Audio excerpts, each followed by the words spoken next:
भगवत गीता साक्षात भगवान की वाणी है। यह अर्जुन और भगवान श्री कृष्ण के बीच में हुआ दैवी संवाद है। ये संवाद आज से 5000 वर्ष पूर्व कुरुक्षेत्र नामक स्थान पर हुआ। भगवत गीता में जीवन के सभी महत्वपूर्ण प्रश्नों का उत्तर है, जैसे हम कौन हैं, भगवान कौन है, हमें कष्ट क्यों होते हैं, क्या पुनर्जन्म होता है, क्या अन्य ग्रहों पर जीवन है, हम कैसे इस जन्म और अगले जन्म में सुखी रह सकते हैं, हम कैसे भगवत धाम को जा सकते हैं। कोई पूछ सकता है कि कुरुक्षेत्र में हुए महान युद्ध जिसके दौरान भगवत गीता कही गई, उसका कारण क्या था। 5000 वर्ष पहले विचित्रवीर्य नामक एक महान राजा का देहांत हो गया। क्योंकि उसका बड़ा पुत्र धृतराष्ट्र जन्म से अंधा होने के कारण राज्यभार संभालने में असमर्थ था, अतः उसके छोटे भाई पांडु ने राज्य सिंहासन संभाला। पांडु की मृत्यु के बाद उसके 5 पुत्र, जो पांडवों के नाम से विख्यात थे, जो नियमानुसार राज्य के उत्तराधिकारी बने, लेकिन पांडव भी बालक ही थे, अतः धृतराष्ट्र ने स्वयं राज्यभार संभाला। धृतराष्ट्र के 100 पुत्र थे, जो कौरवों के नाम से जाने जाते थे। जब पांडव बड़े होकर राज्य संभालने लायक हुए, तो वे संपूर्ण राज्य नहीं लेना चाहते थे, हालांकि वो उनका नियम संगत अधिकार था। वे राज्य को अपने चचेरे भाइयों के साथ बांटना चाहते थे और इस प्रकार राज्य को पांडवों और कौरवों के बीच बांट दिया गया। लेकिन कौरवों में ज्येष्ठ दुर्योधन अपने भाग से संतुष्ट न था। वो संपूर्ण राज्य को स्वयं ही भोगना चाहता था।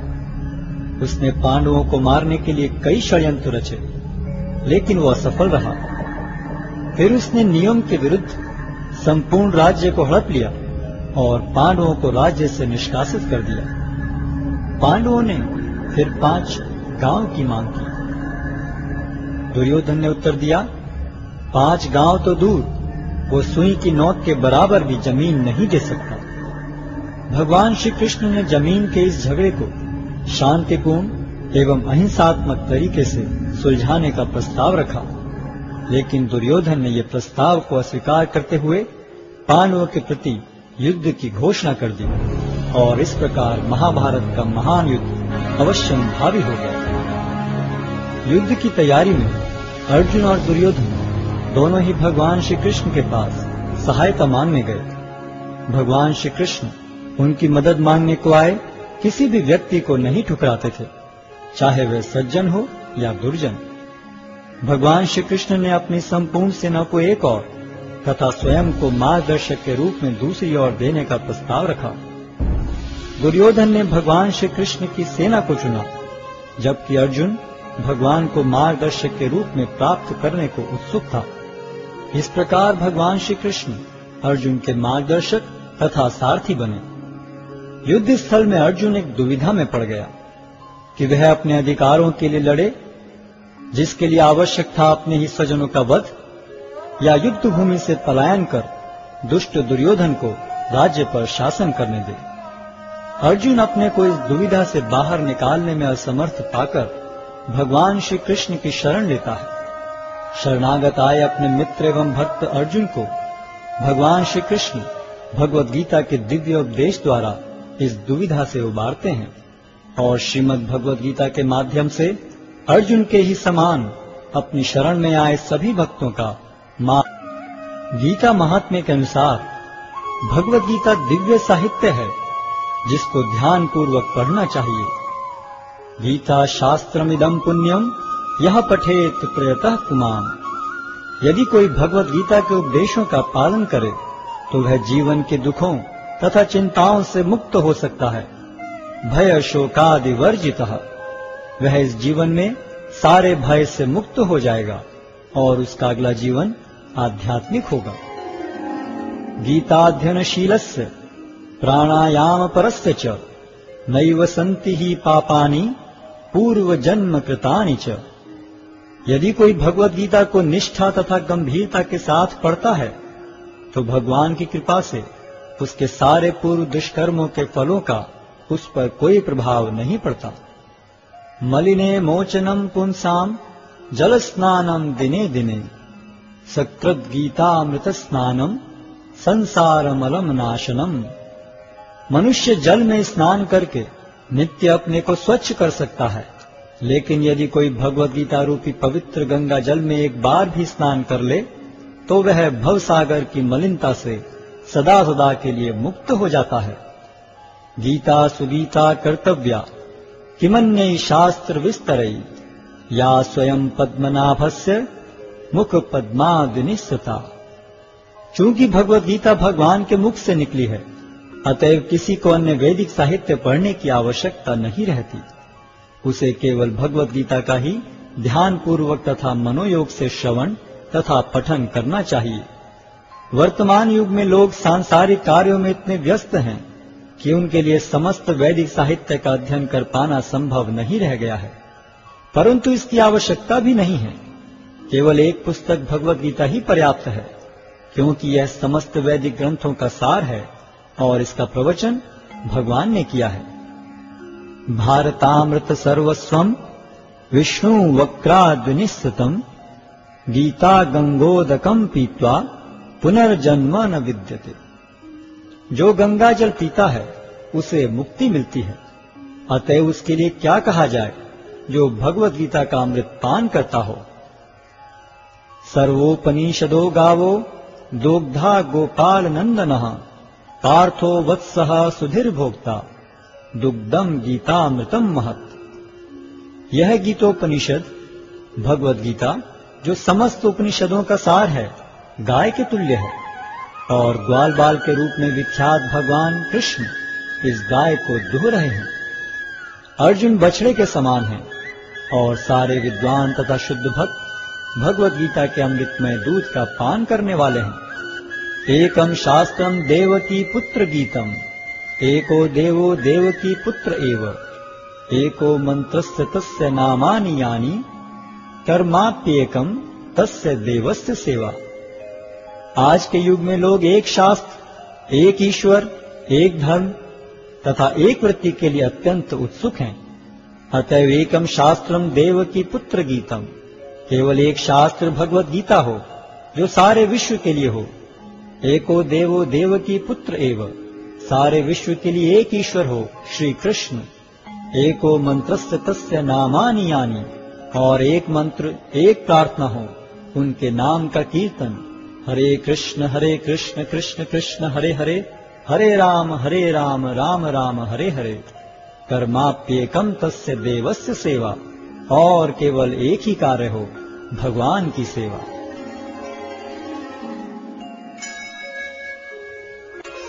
अध्याय 1 कुरुक्षेत्र के युद्ध स्थल में सैन्य निरीक्षण।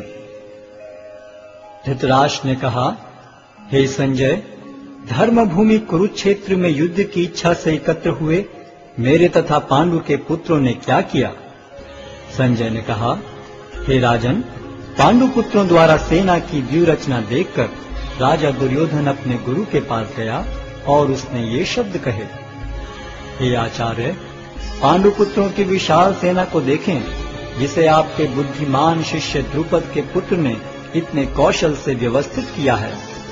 इस सेना में भीम तथा अर्जुन के समान युद्ध करने वाले अनेक वीर धनुर्धर हैं, यथा महारथी युयुधान, विराट तथा द्रुपद। इनके साथ ही धृष्टकेतु, चेकितान, काशीराज, पुरुजित, कुंतीभोज तथा शैब्य जैसे महान शक्तिशाली योद्धा भी हैं। पराक्रमी युधामन्यु, अत्यंत शक्तिशाली उत्तमौजा, सुभद्रा का पुत्र तथा द्रौपदी के पुत्र, ये सभी महारथी हैं। किंतु हे ब्राह्मण श्रेष्ठ, आपकी सूचना के लिए मैं अपनी सेना के उन नायकों के विषय में बताना चाहूंगा जो मेरी सेना को संचालित करने में विशेष रूप से निपुण हैं। मेरी सेना में स्वयं आप, भीष्म, कर्ण, कृपाचार्य, अश्वत्थामा, विकर्ण तथा सोमदत्त का पुत्र भूरिश्रवा आदि हैं, जो युद्ध में सदैव विजयी रहे हैं। ऐसे अनेक वीर भी हैं जो मेरे लिए अपना जीवन त्याग करने के लिए उद्यत हैं। वे विविध प्रकार के हथियारों से सुसज्जित हैं और युद्ध विद्या में निपुण हैं। हमारी शक्ति अपरिमेय है और हम सब पितामह द्वारा भली भांति संरक्षित हैं, जबकि पांडवों की शक्ति भीम द्वारा भली भांति संरक्षित होकर भी सीमित है। अतएव सैन्य व्यूह में अपने अपने मोर्चों पर खड़े रहकर आप सभी भीष्म पितामह को पूरी सहायता दें। तब कुरुवंश के वयोवृद्ध परम प्रतापी एवं वृद्ध पितामह ने सिंह गर्जन किसी ध्वनि करने वाले अपने शंख को उच्च स्वर में बजाया, जिससे दुर्योधन को हर्ष हुआ। तत्पश्चात शंख, नगाड़े, बिगुल, तुरही तथा सिंह सहसा एक साथ बज उठे। वह समवेत स्वर अत्यंत कोलाहलपूर्ण था। दूसरी ओर से श्वेत घोड़ों द्वारा खींचे जाने वाले विशाल रथ पर आसीन कृष्ण तथा अर्जुन ने अपने अपने दिव्य शंख बजाए। भगवान कृष्ण ने अपना पांचजन्य शंख बजाया, अर्जुन ने देवदत्त शंख तथा अति भौजी एवं अति मानवीय कार्य करने वाले भीम ने पौंड्र नामक भयंकर शंख बजाया। हे राजन, कुंती पुत्र राजा युधिष्ठिर ने अपना अनंत विजय नामक शंख बजाया तथा नकुल और सहदेव ने सुघोष एवं मणिपुष्पक शंख बजाए। महान धनुर्धर काशीराज, परम योद्धा शिखंडी, धृष्टद्युम्न, विराट, अजय सात्यकी, द्रुपद, द्रौपदी के पुत्र तथा सुभद्रा के महाबाहु पुत्र आदि सबों ने अपने अपने शंख बजाए। इन विभिन्न शंखों की ध्वनि कोलाहलपूर्ण बन गई, जो आकाश तथा पृथ्वी को शब्दायमान करती हुई धृतराष्ट्र के पुत्रों के हृदय को विदीर्ण करने लगी। उस समय हनुमान से अंकित ध्वजा लगे रथ पर आसीन पांडुपुत्र अर्जुन अपना धनुष उठाकर तीर चलाने के लिए उद्यत हुआ। हे राजन, धृतराष्ट्र के पुत्रों को व्यूह में खड़ा देखकर अर्जुन ने श्री कृष्ण से ये वचन कहे। अर्जुन ने कहा, हे अच्युत, कृपा करके मेरा रथ दोनों सेनाओं के बीच ले चलें, जिससे मैं यहाँ उपस्थित युद्ध की अभिलाषा रखने वालों को और शस्त्रों की इस महान परीक्षा में जिनसे मुझे संघर्ष करना है उन्हें देख सकूं। मुझे उन लोगों को देखने दीजिए जो यहाँ पर धृतराष्ट्र के दुर्बुद्धि पुत्र दुर्योधन को प्रसन्न करने की इच्छा से लड़ने के लिए आए हुए हैं। संजय ने कहा, हे भरतवंशी, अर्जुन द्वारा इस प्रकार संबोधित किए जाने पर भगवान कृष्ण ने दोनों दलों के बीच में उस उत्तम रथ को लाकर खड़ा कर दिया। भीष्म, द्रोण तथा विश्व भर के अन्य समस्त राजाओं के सामने भगवान ने कहा कि हे पार्थ, यहाँ पर एकत्र सारे कुरुओं को देखो। अर्जुन ने वहां पर दोनों पक्षों की सेनाओं के मध्य में अपने चाचा ताऊओं, पितामहों, गुरुओं, मामाओं, भाइयों, पुत्रों, पौत्रों, मित्रों, ससुरों और शुभ चिंतकों को भी देखा। जब कुंती पुत्र अर्जुन ने मित्रों तथा संबंधियों की इन विभिन्न श्रेणियों को देखा तो वह करुणा से अभिभूत हो गया और इस प्रकार बोला। अर्जुन ने कहा, हे कृष्ण, इस प्रकार युद्ध की इच्छा रखने वाले अपने मित्रों तथा संबंधियों को अपने समक्ष उपस्थित देखकर मेरे शरीर के अंग कांप रहे हैं और मेरा मुख सूखा जा रहा है। मेरा सारा शरीर कांप रहा है, मेरे रोंगटे खड़े हो रहे हैं, मेरा गांडीव धनुष मेरे हाथ से सरक रहा है और मेरी त्वचा जल रही है। मैं यहाँ अब और अधिक खड़ा रहने में असमर्थ हूँ। मैं अपने को भूल रहा हूँ और मेरा सिर चकरा रहा है। हे कृष्ण, मुझे तो केवल अमंगल के कारण दिख रहे हैं। हे कृष्ण, इस युद्ध में अपने ही स्वजनों का वध करने से न तो मुझे कोई अच्छाई दिखती है और न मैं उससे किसी प्रकार की विजय, राज्य या सुख की इच्छा रखता हूँ। हे गोविंद, हमें राज्य, सुख अथवा इस जीवन से क्या लाभ, क्योंकि जिन सारे लोगों के लिए हम उन्हें चाहते हैं वे ही इस युद्ध भूमि में खड़े हैं। हे मधुसूदन, जब गुरुजन, पितृगण, पुत्रगण, पितामह, मामा, ससुर, पौत्रगण, साले तथा अन्य सारे संबंधी अपना अपना धन एवं प्राण देने के लिए तत्पर हैं और मेरे समक्ष खड़े हैं, तो फिर मैं इन सब को क्यों मारना चाहूंगा, भले ही वे मुझे क्यों न मार डालें। हे जीवों के पालक, मैं इन सबों से लड़ने को तैयार नहीं, भले ही बदले में मुझे तीनों लोग क्यों न मिलते हों। इस पृथ्वी की तो बात ही छोड़ दें। भला धृतराष्ट्र के पुत्रों को मारकर हमें कौन सी प्रसन्नता मिलेगी। यदि हम ऐसे आतताइयों का वध करते हैं तो हम पर पाप चढ़ेगा अतः यह उचित नहीं होगा कि हम धृतराष्ट्र के पुत्रों तथा उनके मित्रों का वध करें। हे लक्ष्मीपति कृष्ण, इससे हमें क्या लाभ होगा और अपने ही कुटुंबियों को मारकर हम किस प्रकार सुखी हो सकते हैं। हे जनार्दन, यद्यपि लोक से अभिभूत चित्त वाले ये लोग अपने परिवार को मारने या अपने मित्रों से द्रोह करने में कोई दोष नहीं देखते, किंतु हम लोग जो परिवार के विनष्ट करने में अपराध देख सकते हैं, ऐसे पाप कर्मों में क्यों प्रवृत्त हों। कुल का नाश होने पर सनातन कुल परंपरा नष्ट हो जाती है और इस तरह शेष कुल भी अधर्म में प्रवृत्त हो जाता है। हे कृष्ण, जब कुल में अधर्म प्रमुख हो जाता है तो कुल की स्त्रियां दूषित हो जाती हैं और स्त्रीत्व के पतन से हे वृष्णिवंशी अवांछित संतानें उत्पन्न होती हैं। अवांछित संतानों की वृद्धि से निश्चय ही परिवार के लिए तथा पारिवारिक परंपरा को विनष्ट करने वालों के लिए नारकीय जीवन उत्पन्न होता है।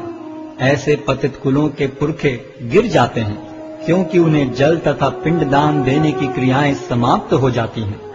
जो लोग कुल परंपरा को विनष्ट करते हैं और इस तरह अवांछित संतानों को जन्म देते हैं, उनके दुष्कर्मों से समस्त प्रकार की सामुदायिक योजनाएं तथा पारिवारिक कल्याण कार्य विनष्ट हो जाते हैं। हे प्रजापालक कृष्ण, मैंने गुरु परंपरा से सुना है कि जो लोग कुल धर्म का विनाश करते हैं वे सदैव नरक में वास करते हैं। ओहो, कितने आश्चर्य की बात है कि हम सब जघन्य पाप कर्म करने के लिए उद्यत हो रहे हैं। राज्य सुख भोगने की इच्छा से प्रेरित होकर हम अपने ही संबंधियों को मारने पर तुले हैं। यदि शस्त्रधारी धृतराष्ट्र के पुत्र मुझ निहत्थे तथा रणभूमि में प्रतिरोध न करने वाले को मारें तो यह मेरे लिए श्रेयस्कर होगा। संजय ने कहा, युद्ध भूमि में इस प्रकार कहकर अर्जुन ने अपना धनुष तथा बाण एक ओर रख दिया और शोक संतप्त चित्त से रथ के आसन पर बैठ गया।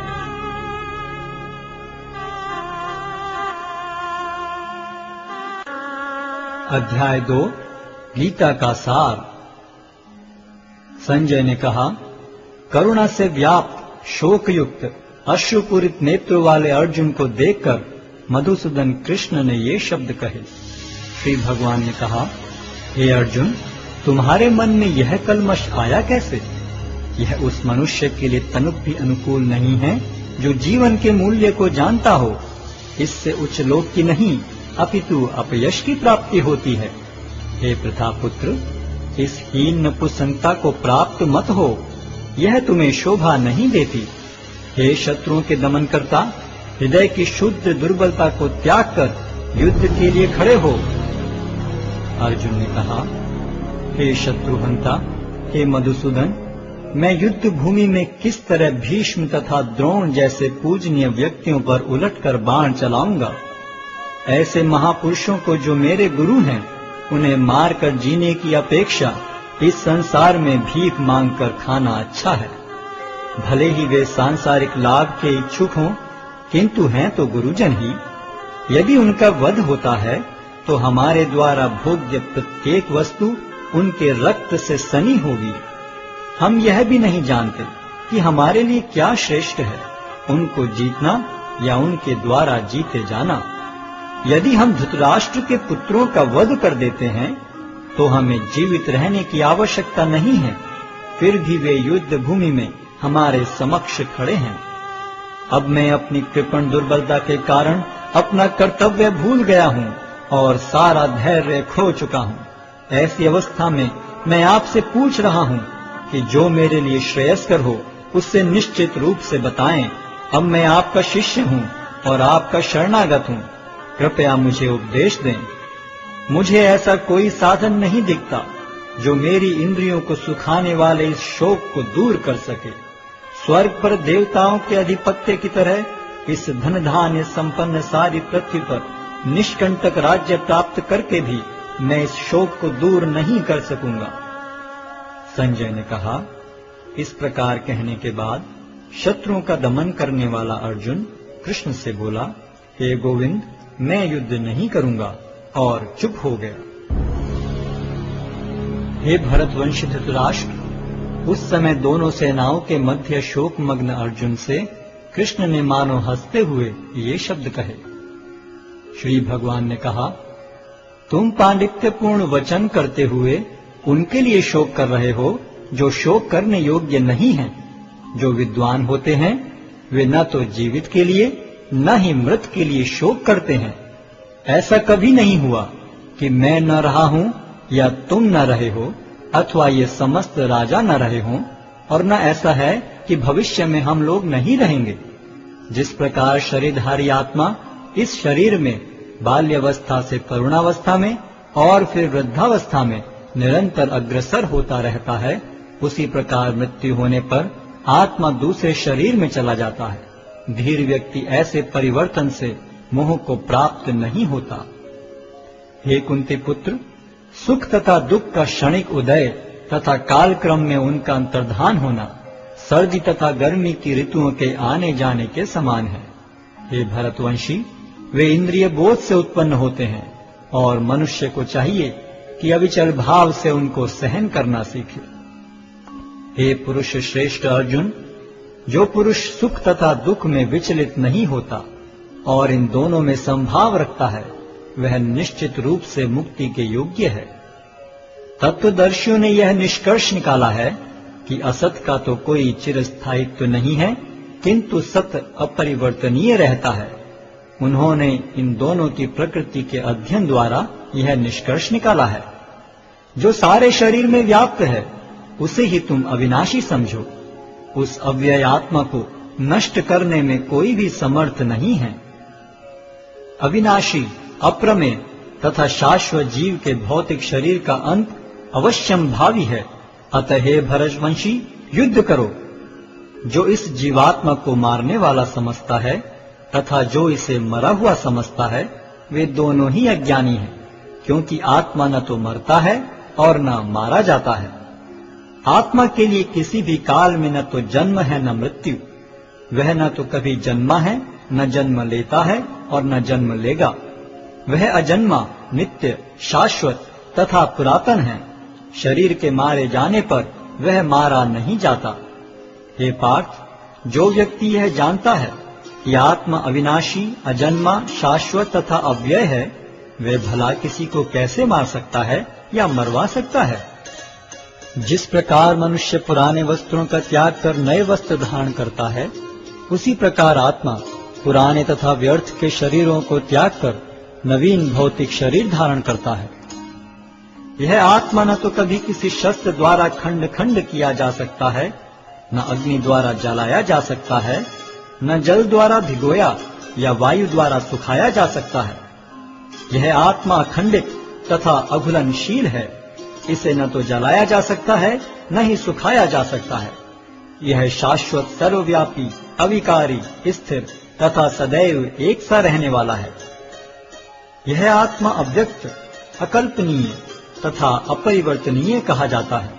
यह जानकर तुम्हें शरीर के लिए शोक नहीं करना चाहिए। किंतु यदि तुम यह सोचते हो कि आत्मा अथवा जीवन का लक्षण सदा जन्म लेता है तथा सदा मरता है, तो भी हे महाबाहु, तुम्हारे शोक करने का कोई कारण नहीं है। जिसने जन्म लिया है उसकी मृत्यु निश्चित है और मृत्यु के पश्चात पुनर्जन्म भी निश्चित है। अतः अपने अपरिहार्य कर्तव्य पालन में तुम्हें शोक नहीं करना चाहिए। सारे जीव प्रारंभ में अव्यक्त रहते हैं, मध्य अवस्था में व्यक्त होते हैं और विनष्ट होने पर पुनः अव्यक्त हो जाते हैं। अतः शोक करने की क्या आवश्यकता है।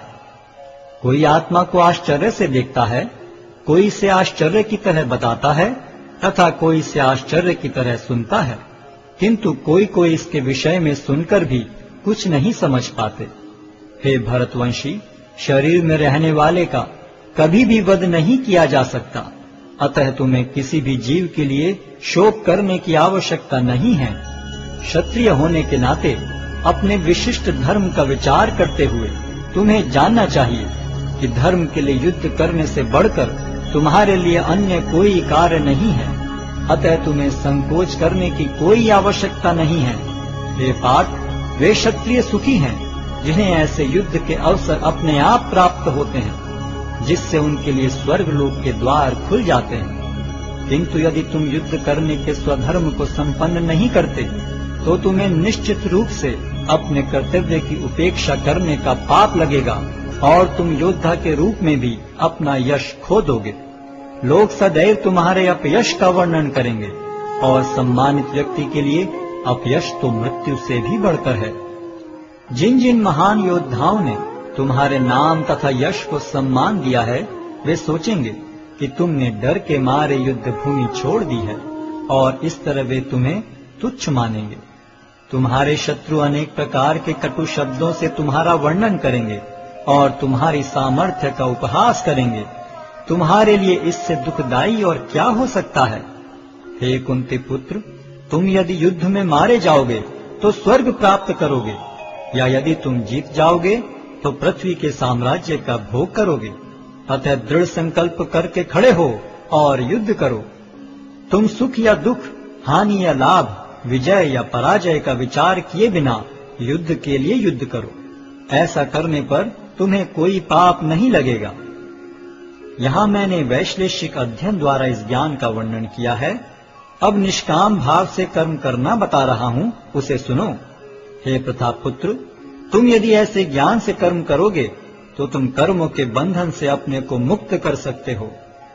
इस प्रयास में न तो हानि होती है न ही ह्रास, अपितु इस पथ पर की गई अल्प प्रगति भी महान भय से रक्षा कर सकती है। जो इस मार्ग पर चलते हैं वे प्रयोजन में दृढ़ रहते हैं और उनका लक्ष्य भी एक होता है। हे कुरुनंदन, जो दृढ़ प्रतिज्ञ नहीं है उनकी बुद्धि अनेक शाखाओं में विभक्त रहती है। अल्पज्ञानी मनुष्य वेदों के उन अलंकारिक शब्दों के प्रति अत्यधिक आसक्त रहते हैं जो स्वर्ग की प्राप्ति, अच्छे जन्म, शक्ति इत्यादि के लिए विविध सकाम कर्म करने की संस्तुति करते हैं। इंद्रिय तृप्ति तथा ऐश्वर्य में जीवन की अभिलाषा के कारण वे कहते हैं कि इससे बढ़कर और कुछ नहीं है। जो लोग इंद्रिय भोग तथा भौतिक ऐश्वर्य के प्रति अत्यधिक आसक्त होने से ऐसी वस्तुओं से मोहग्रस्त हो जाते हैं, उनके मनों में भगवान के प्रति भक्ति का दृढ़ निश्चय नहीं होता। वेदों में मुख्यतः प्रकृति के तीनों गुणों का वर्णन हुआ है। हे अर्जुन, इन तीनों गुणों से ऊपर उठो, समस्त द्वैतों और लाभ तथा सुरक्षा की सारी चिंताओं से मुक्त होकर आत्मपरायण बनो। एक छोटे से कूप का सारा कार्य एक विशाल जलाशय से तुरंत पूरा हो जाता है। इसी प्रकार वेदों के आंतरिक तात्पर्य जानने वाले को उनके सारे प्रयोजन सिद्ध हो जाते हैं। तुम्हें अपना कर्म करने का अधिकार है, किंतु कर्म के फलों के तुम अधिकारी नहीं हो। तुम न तो कभी अपने आप को अपने कर्मों के फलों का कारण मानो, न ही कर्म न करने में कभी आसक्त हो। हे अर्जुन, जय अथवा पराजय की समस्त आसक्ति त्याग कर समभाव से अपना कर्म करो, ऐसी समता योग कहलाती है। हे धनंजय, भक्ति के द्वारा समस्त गर्हित कर्मों से दूर रहो और उसी भाव से भगवान की शरण ग्रहण करो। जो व्यक्ति अपने सकाम कर्म फलों को भोगना चाहते हैं वे कृपण हैं। भक्ति में संलग्न मनुष्य इस जीवन में ही अच्छे तथा बुरे कार्यों से अपने को मुक्त कर लेता है। अतः योग के लिए प्रयत्न करो, क्योंकि सारा कार्य कौशल यही है। इस तरह भगवत भक्ति में लगे रहकर बड़े बड़े ऋषि, मुनि अथवा भक्तगण अपने आप को इस भौतिक संसार में कर्म के फलों से मुक्त कर लेते हैं। इस प्रकार वे जन्म मृत्यु के चक्र से छूट जाते हैं और भगवान के पास जाकर उस अवस्था को प्राप्त करते हैं जो समस्त दुखों से परे है। जब तुम्हारी बुद्धि मोह रूपी सघन वन को पार कर जाएगी तो तुम सुने हुए तथा सुनने योग्य सब के प्रति अन्य मनस्क हो जाओगे। जब तुम्हारा मन वेदों की अलंकारमयी भाषा से विचलित न हो और वह आत्म साक्षात्कार की समाधि में स्थिर हो जाए, तब तुम्हें दिव्य चेतना प्राप्त हो जाएगी। अर्जुन ने कहा, हे कृष्ण, अध्यात्म में लीन चेतना वाले व्यक्ति के क्या लक्षण हैं? वह कैसे बोलता है तथा उसकी भाषा क्या है? वह किस तरह बैठता और चलता है?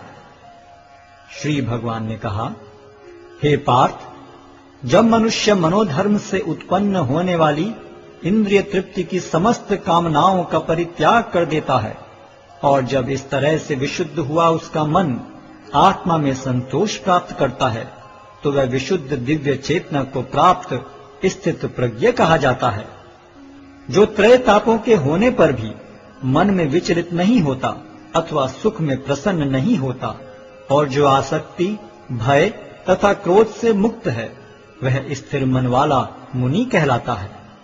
इस भौतिक जगत में जो व्यक्ति न तो शुभ की प्राप्ति से हर्षित होता है और न अशुभ के प्राप्त होने पर उससे घृणा करता है, वह पूर्ण ज्ञान में स्थिर होता है। जिस प्रकार कछुआ अपने अंगों को संकुचित करके खोल के भीतर कर लेता है, उसी तरह जो मनुष्य अपनी इंद्रियों को इंद्रिय विषयों से खींच लेता है, वह पूर्ण चेतना में दृढ़ता पूर्वक स्थिर होता है। देहधारी जीव इंद्रिय भोग से भले ही निवृत्त हो जाए, पर उसमें इंद्रिय भोगों की इच्छा बनी रहती है, लेकिन उत्तम रस के अनुभव होने से ऐसे कार्यों को बंद करने पर वह भक्ति में स्थिर हो जाता है। हे अर्जुन, इंद्रियां इतनी प्रबल तथा वेगवान हैं कि वे उस विवेकी पुरुष के मन को भी बलपूर्वक हर लेती हैं, जो उन्हें वश में करने का प्रयत्न करता है। जो इंद्रियों को पूर्णतया वश में रखते हुए इंद्रिय संयम करता है और अपनी चेतना को मुझ में स्थिर कर देता है, वह मनुष्य स्थिर बुद्धि कहलाता है। इंद्रिय विषयों का चिंतन करते हुए मनुष्य की उनमें आसक्ति उत्पन्न हो जाती है, और ऐसी आसक्ति से काम उत्पन्न होता है, और फिर काम से क्रोध प्रकट होता है। क्रोध से पूर्ण मोह उत्पन्न होता है, और मोह से स्मरण शक्ति का विभ्रम हो जाता है। जब स्मरण शक्ति भ्रमित हो जाती है, तो बुद्धि नष्ट हो जाती है, और बुद्धि नष्ट होने पर मनुष्य भवकूप में पुनः गिर जाता है। किंतु समस्त राग तथा द्वेष से मुक्त एवं अपनी इंद्रियों को संयम द्वारा वश में करने में समर्थ व्यक्ति भगवान की पूर्ण कृपा प्राप्त कर सकता है। इस प्रकार से कृष्ण भावनामृत में तुष्ट व्यक्ति के लिए संसार के तीनों ताप नष्ट हो जाते हैं, और ऐसी तुष्ट चेतना होने पर उसकी बुद्धि शीघ्र ही स्थिर हो जाती है। जो कृष्ण भावनामृत में परमेश्वर से संबंधित नहीं है, उनकी न तो बुद्धि दिव्य होती है और न ही मन स्थिर होता है, जिसके बिना शांति की कोई संभावना नहीं है। शांति के बिना सुख हो भी कैसे सकता है। जिस प्रकार पानी में तैरती नाव को प्रचंड वायु दूर बहा ले जाती है, उसी प्रकार विचरणशील इंद्रियों में से कोई एक जिस पर मन निरंतर लगा रहता है, मनुष्य की बुद्धि को हर लेती है। अतः हे महाबाहु, जिस पुरुष की इंद्रियां अपने अपने विषयों से सब प्रकार से विरत होकर उसके वश में है, उसी की बुद्धि निस्संदेह स्थिर है। जो सब जीवों के लिए रात्रि है, वह आत्म संयमी के जागने का समय है, और जो समस्त जीवों के जागने का समय है, वह आत्मनिरीक्षक मुनि के लिए रात्रि है। जो पुरुष समुद्र में निरंतर प्रवेश करती रहने वाली नदियों के समान इच्छाओं के निरंतर प्रवाह से विचलित नहीं होता और जो सदैव स्थिर रहता है, वही शांति प्राप्त कर सकता है, वह नहीं जो ऐसी इच्छाओं को तुष्ट करने की चेष्टा करता हो। जिस व्यक्ति ने इंद्रिय तृप्ति की समस्त इच्छाओं का परित्याग कर दिया है, जो इच्छाओं से रहित रहता है, और जिसने सारी ममता त्याग दी है तथा अहंकार से रहित है, वही वास्तविक शांति को प्राप्त कर सकता है। यह आध्यात्मिक तथा ईश्वरीय जीवन का पथ है, जिसे प्राप्त करके मनुष्य मोहित नहीं होता। यदि कोई जीवन के अंतिम समय में भी इस तरह स्थित हो, तो वह भगवत धाम में प्रवेश कर सकता है। अध्याय 3 कर्मयोग। अर्जुन ने कहा, हे जनार्दन, हे केशव, यदि आप बुद्धि को सकाम कर्म से श्रेष्ठ समझते हैं, तो फिर आप मुझे इस घोर युद्ध में क्यों लगाना चाहते हैं? आपके व्यामिश्रित उपदेशों से मेरी बुद्धि मोहित हो रही है। अतः कृपा करके निश्चय पूर्वक मुझे बताएं कि इनमें से मेरे लिए सर्वाधिक श्रेयस्कर क्या होगा। श्री भगवान ने कहा, हे निष्पाप अर्जुन, मैं पहले ही बता चुका हूं कि आत्म साक्षात्कार का प्रयत्न करने वाले दो प्रकार के पुरुष होते हैं। कुछ इसे ज्ञान योग द्वारा समझने का प्रयत्न करते हैं, तो कुछ भक्तिमय सेवा के द्वारा। न तो कर्म से विमुख होकर कोई कर्मफल से छुटकारा पा सकता है और न केवल संन्यास से सिद्धि प्राप्त की जा सकती है। प्रत्येक व्यक्ति को प्रकृति से अर्जित गुणों के अनुसार विवश होकर कर्म करना पड़ता है। अतः कोई भी एक क्षण भर के लिए भी बिना कर्म किए नहीं रह सकता। जो कर्म इंद्रियों को वश में तो करता है, किंतु जिसका मन इंद्रिय विषयों का चिंतन करता रहता है, वह निश्चित रूप से स्वयं को धोखा देता है और मिथ्याचारी कहलाता है। दूसरी ओर यदि कोई निष्ठावान व्यक्ति अपने मन के द्वारा कर्मेंद्रियों को वश में करने का प्रयत्न करता है और बिना किसी आसक्ति के कर्म योग प्रारंभ करता है, तो वह अति उत्कृष्ट है। अपना नियत कर्म करो, क्योंकि कर्म न करने की अपेक्षा कर्म करना श्रेष्ठ है। कर्म के बिना तो शरीर निर्वाह भी नहीं हो सकता। श्री विष्णु के लिए यज्ञ रूप में कर्म करना चाहिए, अन्यथा कर्म के द्वारा इस भौतिक जगत में बंधन उत्पन्न होता है। अतः हे कुंती पुत्र, उनकी प्रसन्नता के लिए अपने नियत कर्म करो। इस तरह तुम बंधन से सदा मुक्त रहोगे। सृष्टि के प्रारंभ में समस्त प्राणियों के स्वामी ने विष्णु के लिए यज्ञ सहित मनुष्यों तथा देवताओं की संततियों को रचा और उनसे कहा, तुम इस यज्ञ से सुखी रहो, क्योंकि इसके करने से तुम्हें सुखपूर्वक रहने तथा मुक्ति प्राप्त करने के लिए समस्त वांछित वस्तुएं प्राप्त हो सकेंगी। यज्ञों के द्वारा प्रसन्न होकर देवता तुम्हें भी प्रसन्न करेंगे और इस तरह मनुष्यों तथा देवताओं के मध्य सहयोग से सबों को संपन्नता प्राप्त होगी। जीवन की विभिन्न आवश्यकताओं की पूर्ति करने वाले विभिन्न देवता यज्ञ संपन्न होने पर प्रसन्न होकर तुम्हारी सारी आवश्यकताओं की पूर्ति करेंगे, किंतु जो इन उपहारों को देवताओं को अर्पित किए बिना भोगता है, वह निश्चित रूप से चोर है।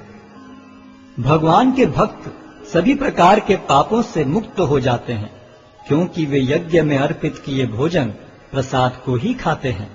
अन्य लोग जो अपने इंद्रिय सुख के लिए भोजन बनाते हैं, वे निश्चित रूप से पाप खाते हैं। सारे प्राणी अन्न पर आश्रित